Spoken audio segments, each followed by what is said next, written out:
Opa, fala devs, hoje a gente vai ver um pouquinho sobre Insomnia e requisição de rotas utilizando o Insomnia diretamente. A gente vai ver um pouquinho como ele funciona, como executar uma rota, algumas configurações para conseguir ajudar a gente na hora de executar, não ter que fazer algumas repetições que a gente tem que acabar fazendo em algumas execuções. E o Insomnia vai ajudar a gente a fazer tudo isso. Mas antes disso, já dê like no vídeo se você curtir, se inscreva no canal, comente aí nos comentários algum conteúdo que vocês querem que a gente traga, e é isso, vamos pro vídeo, gente. Não vamos perder muito tempo. Primeiramente, o que é o Insomnia? A gente tem muitas coisas que a gente pode fazer com o Insomnia, inclusive eu vou mostrar para vocês.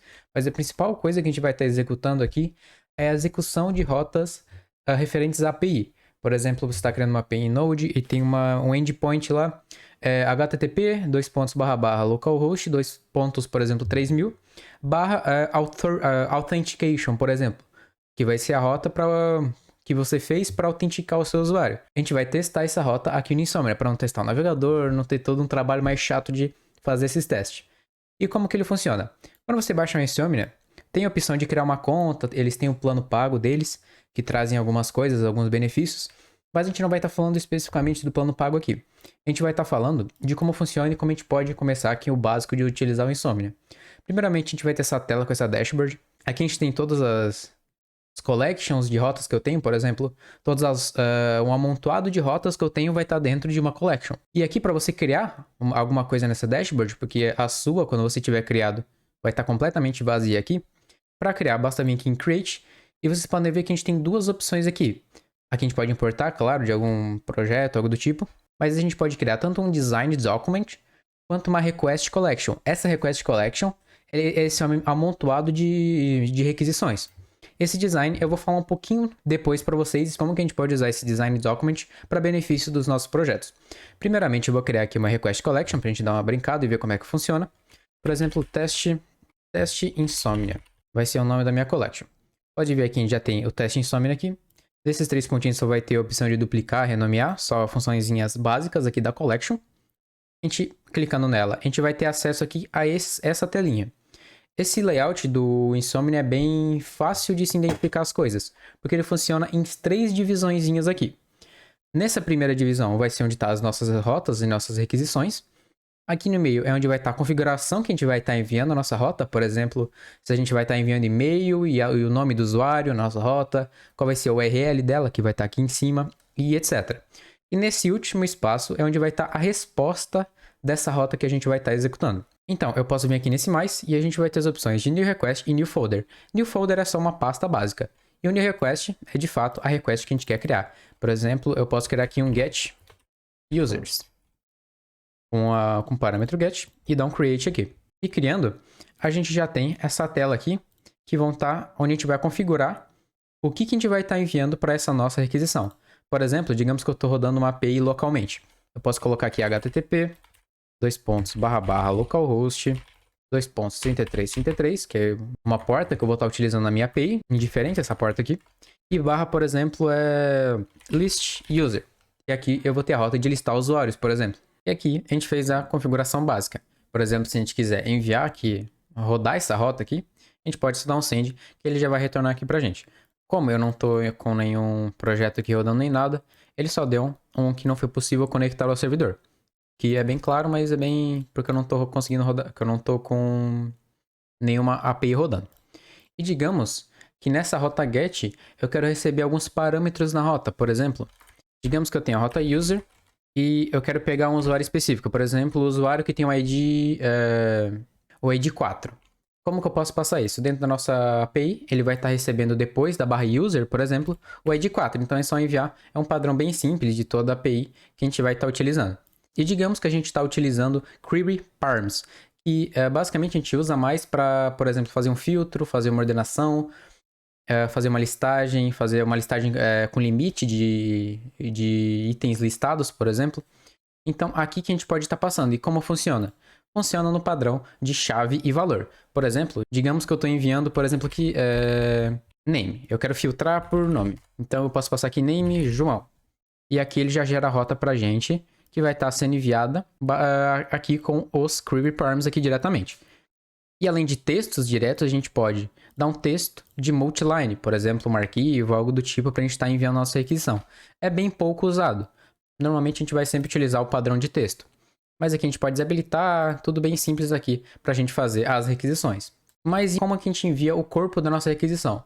Como a gente está no GET, não é um padrão bom a gente enviar no corpo da requisição dados diretamente.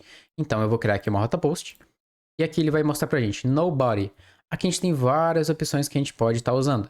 JSON, XML, YML, GraphQL, até a gente pode fazer query. Multipart form, a gente tem várias estruturas que a gente pode utilizar. Eu, como normalmente programo em Node, a que a gente mais utiliza é JSON. Eu vou deixar aqui JSON, test post. Que o post é um parâmetro HTTP que ele vai ser normalmente usado para criar dados e coisas do tipo. Criando aqui, a gente tem a nossa requisição e no JSON a gente vai ter todo um arquivo que a gente pode estar enviando. Por exemplo, abrindo aqui chaves, a gente pode estar enviando o nome, que vai ser o nome, eu quero criar o usuário João, com e-mail, por exemplo, joãozinho@gmail.com. E aqui eu já tenho o corpo da minha requisição enviado normalmente. E a mesma coisa aqui, eu posso só colar a rota aqui, por exemplo, uma rota diferente, que é a rota de /user post. E com essa rota aqui eu vou estar criando o usuário. Eu posso dar send para criar normalmente. E digamos que eu estou fazendo, que eu quero fazer uma requisição, mas a minha rota eu estou protegendo ela com token. Eu forço o usuário a estar autenticado para acessar aquela rota. E como que eu posso fazer isso? Digamos que para eu listar usuários, eu tenho que estar autenticado na aplicação. Como que eu vou adicionar, por exemplo, um token para enviar para o meu back-end para ele tratar isso para a gente, para verificar se o usuário está logado na aplicação? A gente vem aqui em Auth e aqui a gente vai ter diversas opções de autenticação. A mais usada, Better Token, que é esse padrãozinho aqui. Normalmente, com token a gente utiliza o padrão de colocar Better na frente e depois o token em si.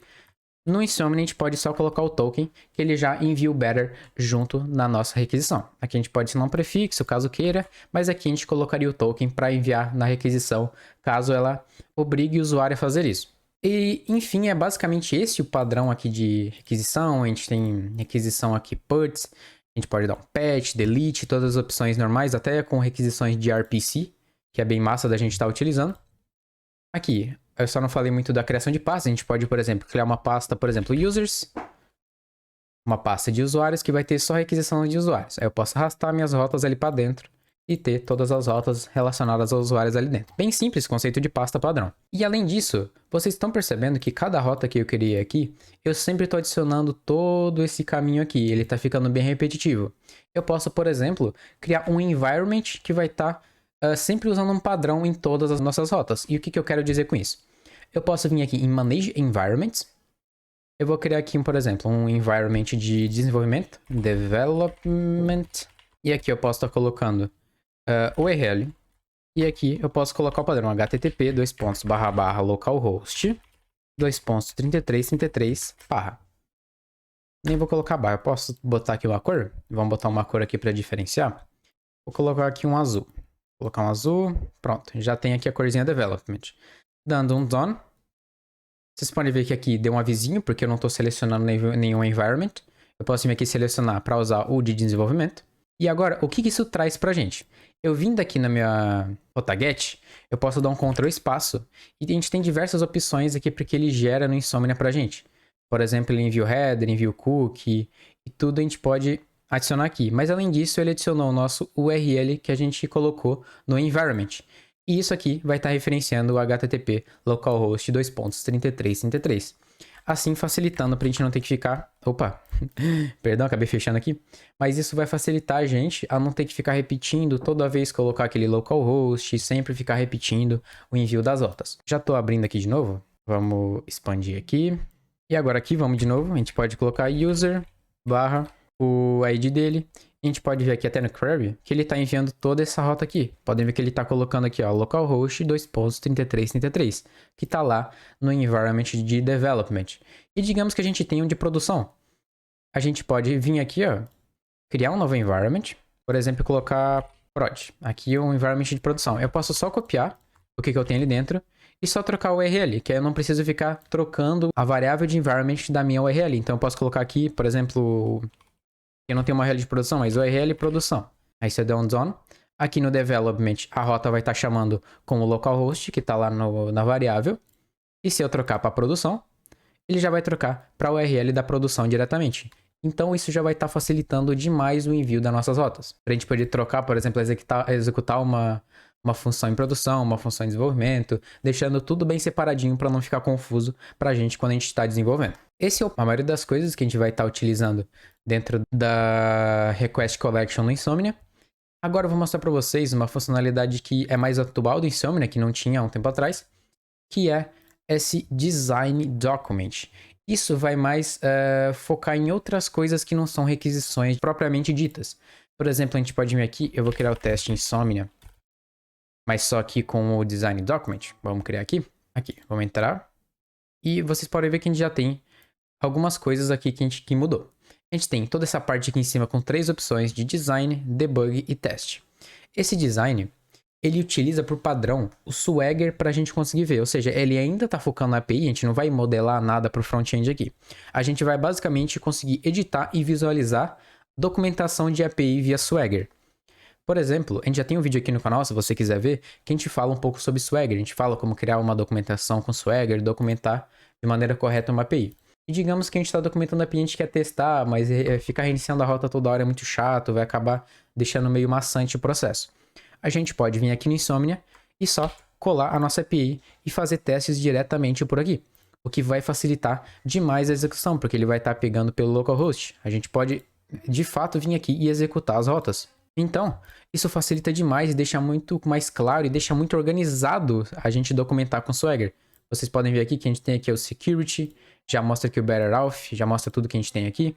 Os paths, que são os caminhos que a gente vai estar executando, já mostra aqui com o layout todo bonitinho aqui na direita. Com a parte de autorização, a gente podendo autorizar. Aqui já veio com o formato um pouco mais estranho, por causa do tema que eu estou utilizando, que não está adaptado. Mas aqui a gente pode executar as rotas e tudo, e facilitando demais todo esse processo no Swagger. E além disso, a gente tem essas duas outras abinhas, que é o debug e o teste. O teste é a gente pode colocar aqui, por exemplo, teste 1. A gente já tem uma collection de teste, e aqui a gente pode criar um teste novo. Por exemplo, eu espero que retorne 200. E aqui a gente pode selecionar uma rota para a gente testar, e ela vai pegar com base a nossa documentação que a gente fez com o Swagger. Então a gente pode, com esses parâmetros aqui eu quero enviar a rota e eu quero que ela retorne 200 para mim. Então eu posso vir aqui e executar, ele vai rodar o teste, e aqui no caso ele falhou porque deu falha na execução da rota. Então vai estar tudo interligado aqui nessas execuções aqui. Além disso a gente tem o debug, que a gente pode debugar as rotas que a gente criou. E vocês podem ver que já apareceu 2 rotas aqui. Por que apareceu essas 2 rotas? Porque ele já pega diretamente da nossa documentação aqui em Swagger. Então ele já vai criar para a gente todo um ambiente de debug para a gente executar nossas rotas baseado no Swagger, incentivando assim a gente fazer essa documentação para ter tudo isso bem estruturado e assim por diante. Além da gente poder testar, tem várias funcionalidades aqui, né, que vão facilitar demais o desenvolvimento. Mas isso tudo vai estar focado no lado da API, vai estar focado no lado do servidor. E é isso que eu tinha mostrado para vocês, devs. Era mais essas funcionalidades de como utilizar bem o Insomnia, tudo que ele traz para a gente para facilitar o nosso processo de desenvolvimento. Mas é isso que eu tinha mostrado para vocês, devs. Obrigado por assistir o vídeo. Se você curtiu, já dê um like aí no vídeo. Agradeço demais aí o apoio que vocês trazem pra gente aqui no canal. Comentem o que você achou, algum conteúdo que você quer que a gente traga, alguma dúvida, pode comentar que eu vou estar respondendo aí nos comentários. E é isso. Valeu, devs. Até a próxima. Falou!